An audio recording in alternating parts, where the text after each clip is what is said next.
요즘 날씨 정말 덥죠.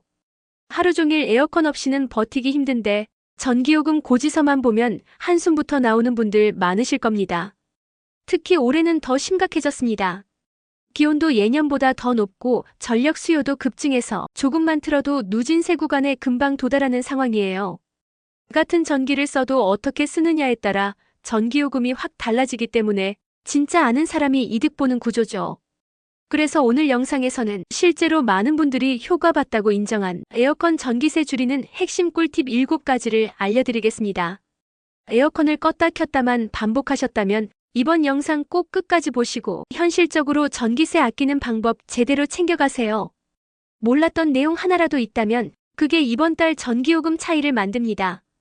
영상 끝까지 시청해주시고 유익하셨다면 구독과 좋아요도 부탁드릴게요. 첫 번째, 실외기 위치, 생각보다 전기요금에 큰 영향을 줍니다. 에어컨을 절약해서 쓴다고 해도 실외기 위치가 햇볕에 그대로 노출돼 있다면 냉방 효율이 확 떨어지고 전기세가 훨씬 많이 나올 수 있습니다. 왜냐면 실외기가 열기를 제대로 배출하지 못하면 에어컨이 설정 온도에 도달할 때까지 훨씬 오래 작동하게 되거든요. 특히 남향이나 서양 베란다처럼 하루 종일 햇빛이 내리쬐는 위치에 실외기가 설치된 경우 실외기 자체 온도가 50도 이상으로 올라가는 경우도 있어서 이때는 냉방 성능도 줄고 소음도 심해질 수 있습니다. 그래서 최근에는 단열 패널, 실외기용 커버, 보온 시트, 심지어 간이 차양막이라도 설치해서 실외기를 그늘에 두는 것만으로도 냉방 속도가 체감될 정도로 빨라지는 경우가 많습니다. 여기서 중요한 건 실외기를 완전히 밀폐하면 안 되고 열이 빠져나갈 공간을 확보해야 한다는 점입니다. 공간이 부족한 가정이라면 알루미늄 은박 보온 시트를 윗부분에만 덮거나 그늘막 형식의 조립식 패널을 실외기 위에만 설치해도 큰 도움이 됩니다. 요즘은 온라인에서도 실외기용 커버가 다양하게 판매되고 있어서 설치 난이도도 낮습니다. 또한 실외기 앞 공간은 가급적 50cm 이상 여유 공간을 확보해두는 게 좋고 통풍이 잘 안 되는 구조라면 선풍기나 서큘레이터를 실외기 방향으로 틀어두는 방식도 활용됩니다. 이렇게 바람 순환을 도와주면 내부 냉매 온도가 더 빨리 식으면서 전체 작동 시간이 짧아지는 효과가 생깁니다. 즉, 실외기에 햇빛이 직접 닿지 않게 해주는 것만으로도 같은 에어컨, 같은 설정 온도라도 시원해지는 속도가 빨라지고 결과적으로는 전기요금이 확 줄어드는 거죠. 두 번째, 피크타임 회피, 사용시간만 바꿔도 요금이 확 달라집니다.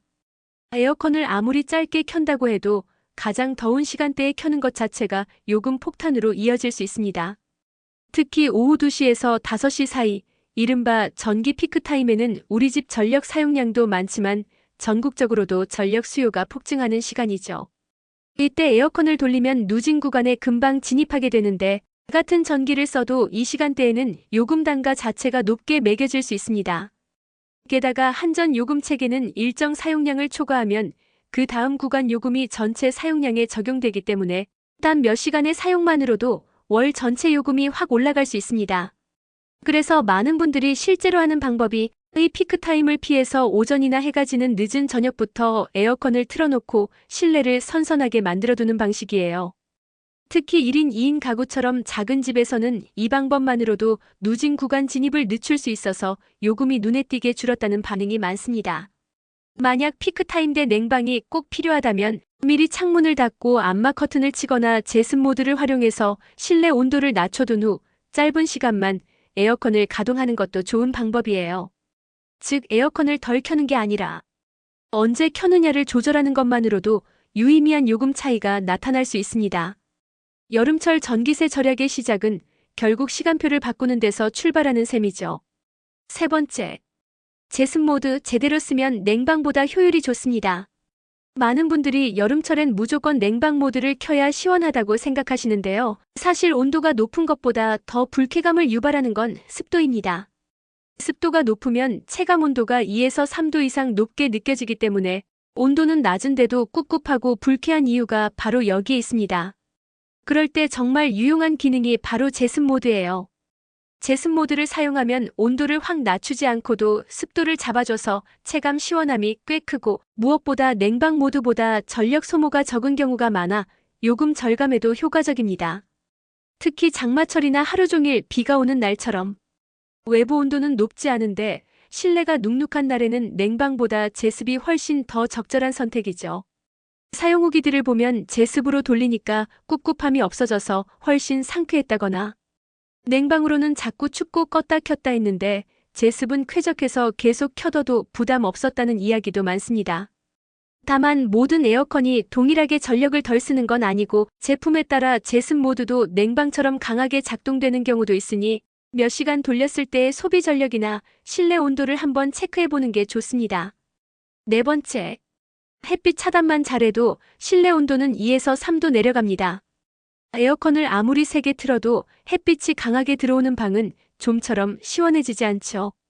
그 이유는 직사광선이 창문을 통해 실내로 유입되면서 열을 그대로 방 안에 쌓이게 만들기 때문입니다. 특히 서양이나 남양 창문, 큰 유리창 구조의 아파트나 베란다는 더더욱 열에 취약한 구조예요.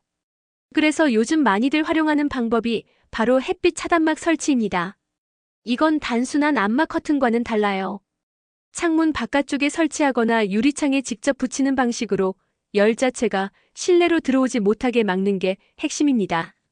실제로 차단막을 설치한 가정에서는 아침부터 방 안이 덥던 게 훨씬 덜해졌다, 차단막 붙였더니 에어컨을 한 단계 낮춰도 충분히 시원했다는 이야기가 많습니다.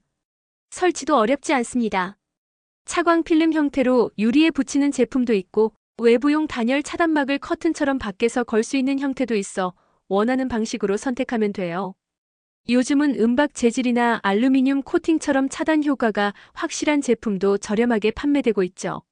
이렇게 외부에서 열을 막아주는 것만으로도 냉방기기가 덜 돌아가도 실내는 시원하고 결과적으로 에어컨 전기세를 상당히 줄일 수 있는 고효율 팁이 됩니다. 즉 냉기만큼이나 중요한 게 열기 차단이고 햇빛만 막아줘도 체감 온도가 뚝 떨어진다는 사실 꼭 기억하세요. 다섯 번째, 에어컨만 틀지 말고 바람을 순환시켜주세요. 에어컨을 아무리 강하게 틀어도 냉기가 집안에 잘 퍼지지 않으면 시원함을 제대로 느끼기 어렵습니다. 특히 구조가 긴 복도형이나 방이 여러 개인 집은 냉방된 공기가 한 곳에만 머무는 경우가 많죠. 이럴 때 가장 효과적인 방법이 바로 서큘레이터나 선풍기를 함께 사용하는 것입니다. 단순히 바람을 더해주는 게 아니라 에어컨에서 나온 찬 공기를 빠르게 순환시켜 냉방 효과를 넓게, 빠르게 퍼지게 만드는 원리예요. 예를 들어 서큘레이터를 에어컨과 마주보는 벽 쪽이나 에어컨이 닿기 어려운 방 입구 방향으로 두면 냉기가 자연스럽게 여러 공간으로 흐르면서 냉방 체감이 훨씬 좋아집니다. 특히 풍향을 아래 방향으로 고정해두면 무거운 찬 공기가 바닥을 따라 골고루 퍼지면서 전체적인 시원함이 빨라지고 에어컨도 짧은 시간만 켜도 충분해지는 경우가 많아요. 요즘은 리모컨 조절이 가능한 저전력 서큘레이터도 많고 기존 선풍기를 바닥에 두는 방식으로도 충분히 활용 가능합니다. 단순히 냉기를 만드는 걸 넘어서 그 냉기를 얼마나 효율적으로 쓰느냐에 따라 전기세가 크게 달라질 수 있다는 걸 꼭 기억해 두세요. 여섯 번째, 온도보다 바람 세기 조절이 더 중요합니다. 냉방 효율의 핵심은 속도예요. 에어컨을 켜면 대부분 먼저 하는 게 온도 낮추기일 거예요. 근데 온도만 낮춰놓고 바람 세기를 그대로 두면 찬 공기가 방 안에 퍼지는 속도가 너무 느려서 오히려 에어컨을 더 오래 켜야 되는 상황이 생깁니다. 실제로는 온도보다 바람 세기를 조절하는 게 더 빠르고 효율적인 냉방 방법이에요. 바람을 강하게 하면 냉기가 금방 집 안 구석구석으로 퍼져나가고 에어컨이 더 짧게 가동돼도 실내가 시원해지죠. 반대로 바람을 약하게 틀면 찬 공기가 한쪽에만 머무르고 사람은 덥게 느끼니까 자꾸 온도를 더 낮추게 되는 악순환이 생깁니다. 특히 방이 여러 개인 집이나 복도식 구조에서는 바람 세기 조절이 체감에 훨씬 큰 영향을 줍니다. 요즘은 온도를 26에서 28도 정도로 두고 처음엔 강풍으로 빨리 냉기를 퍼뜨린 다음 실내가 시원해지면 약풍으로 바꿔 유지하는 방식을 많이 씁니다. 이게 실제로 전기요금 절약에도 훨씬 효과적이에요. 물론 너무 강하게 틀면 소음이 거슬릴 수는 있지만 그럴 땐 짧게 강하게, 이후엔 부드럽게, 이 조합이 딱입니다. 냉기를 만드는 것도 중요하지만 그걸 얼마나 빨리 퍼뜨리느냐가 관건이라는 점 꼭 기억해 두세요. 일곱 번째, 누진 단계 초과 알림 앱 활용하세요. 에어컨 전기세가 가장 크게 뛰는 시점은 누진 3단계를 초과했을 때입니다. 이걸 알고 있어도 막상 언제 초과되는지 실시간으로 확인하긴 쉽지 않죠. 그럴 때 유용한 게 바로 한국전력의 전기요금 관리 앱입니다.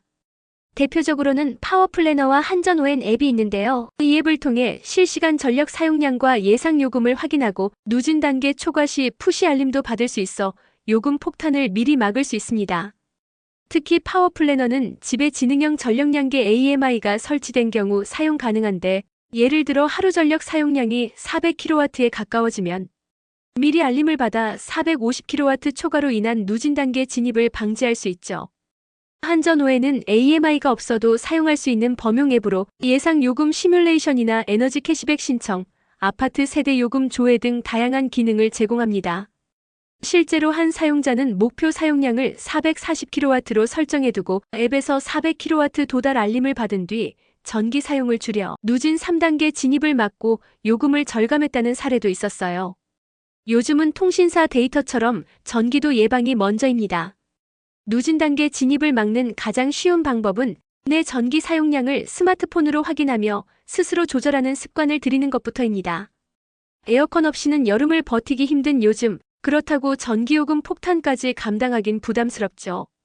하지만 오늘 알려드린 7가지 방법만 잘 실천해도 체감 전기세를 확 줄이는 건 물론 집안도 더 효율적으로 시원하게 유지할 수 있습니다. 특히 요즘은 앱으로 전기 사용량을 실시간 확인하고 누진 단계 알림까지 받을 수 있는 시대니까요. 똑똑하게 관리하면서 더위는 이기고 요금은 아끼는 여름 되시길 바랍니다. 더 궁금한 내용이나 실사용 팁은 댓글로 남겨주세요. 앞으로도 생활에 꼭 필요한 정보 쉽고 정확하게 전해드릴게요. 영상이 도움이 되셨다면 좋아요와 구독 꼭 부탁드릴게요.